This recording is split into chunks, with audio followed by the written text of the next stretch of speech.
I imagine a lot of people are thinking, okay, it took Greg, this long to get to where he's at, or it took 3 to 4 years to build 80% of the progress. Could you have got that 80% within 2 years or 2.5 years if you hovered around 12 to 15% at a more conducive body fat to building rather than being 8 to 10% all the time? And then I don't know how many people would have the patience for this, but staying not fat, but not aesthetic as fuck for 2 to 3 years in order to eventually get to your aesthetic, where you want to be in a shorter time frame.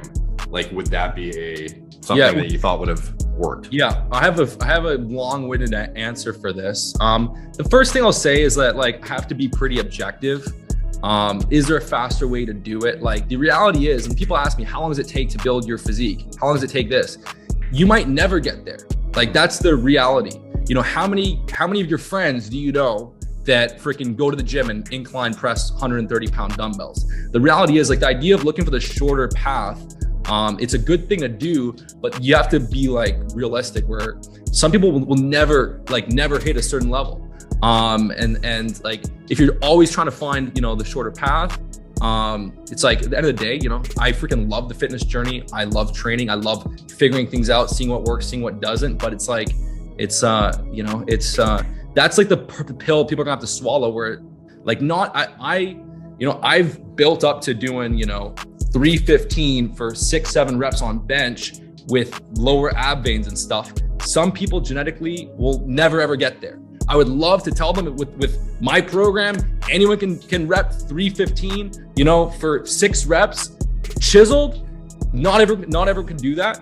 I definitely know I have, very good genetics for that. But as far as, my belief is that if your goal is to look as good as possible at 8% body fat, there's no benefit for deviating more than 2 to 3% from that. So if you have to get to 12 to 15% body fat to gain muscle, then to cut down to 8%, you're better off just staying at 10%, 10, 11.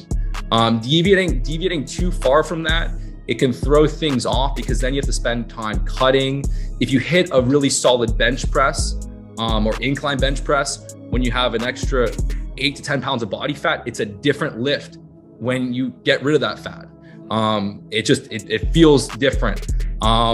If you look at, Olympic level gymnasts, yes, they're doing more body weight stuff, but they develop and build their strength without having to put on fat. They build extremely high levels of strength. And resistance is resistance, whether, you're doing a lat pull down or pulling yourself up with one arm or doing handstand push-ups or shoulder pressing 100-pound dumbbells. Resistance is resistance, and they're able to build strength without having to put on 15, 20 pounds of body fat. So I think that if the end goal is to be as strong as possible, yeah, it might make sense to kind of get up to 12 to 15%, and then you can eat a lot more, recover better. But if the goal is just to be as sharp as possible, I think it's counterproductive to do a deliberate bulk. And I haven't seen it. I don't know, it's hard to say. But I just haven't seen it work out that well. Not really with naturals. You always kind of end up